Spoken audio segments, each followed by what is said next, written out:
Now, for the sake of these training videos that we're going to do in Camtasia, I'm going to presume that you've already downloaded the software, and it may be that when you click on the Camtasia icon and it opens up the site, that you first of all need to say that you are using the demo version, because it may be that you've got the 30-day demo version and you need therefore just to click on say, yeah, you're using the demo version, and it should take you into this window. If it doesn't, and there's a kind of an additional window that's opened up on the middle of the screen, well, you can just close that down and it will bring you here. This is your Camtasia, basically the interface for Camtasia, and we're going to go straight into Camtasia, and first thing we're going to do is look at recording the screen. And to do that, you need to click here, record the screen, and when you click on that button, it will open up an area for you on the screen. Now you can see where Camtasia has already marked out an area, and that's probably because of the last time I used the tool and it's taken the settings. Now, one of the obvious things to do, we'll start with the settings straight away. How big are you going to record on the screen? Of course, you could click here and go full screen, and that will just completely mark out the area of your computer screen for you and mark it. That isn't always a good way to work, because sometimes you have a specific window that you want to actually record. So if I was to take an example for a minute, and I'm just going to kind of minimize this one moment, and let's say we're going to open up Internet Explorer as a simple example. When we open up Internet Explorer, we might not want to record the whole screen, but rather to actually record a particular area.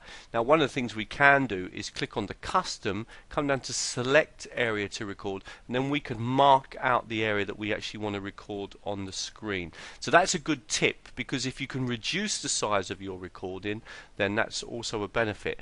However, another tip to keep in mind is the aspect ratio. Now, what do I mean by that? Well, for example, the screen that you're looking at the moment is what we call a 4:3 kind of square, not exactly square, but a 4:3 type screen. Now, what that means is, if, for example, if we do 400 wide, we should do 300 as the height. If we do 800 wide, then we should do 600 as the height. And the reason that that's important is afterwards, when you go to actually, so for example here I can choose 800 by 600 and mark that area out, which I've now done. I can always move that around on the screen as well. Now, when you mark out this, what we call 4:3 area, if I therefore afterwards decided to reduce that down, say, to example, to 400 by 300, or to even say, for example, even less than say 200 by 150, then it will always keep that aspect ratio, and that will help with the compression. So you don't have to actually decide the size of your video at this stage. You can do that when you compress your video, but it does help if you get the right aspect ratio. Now, a lot of people now have got what we call widescreen. A widescreen is 16:9 aspect ratio. So if we click here on the custom ones, you'll see examples of that. So for example, 16:9 is the same as 800 by 450. So that's what we call a widescreen aspect ratio. Now, at the moment, I don't produce for widescreen because I still think that most people haven't got a widescreen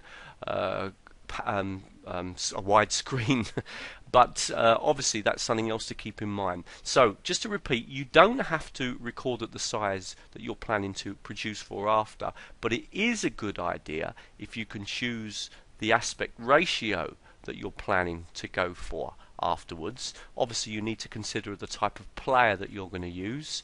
You've got the choices of either choosing a custom setting, choosing a specific setting, or choosing full screen, and that's basically the most important things when it comes to the screen size.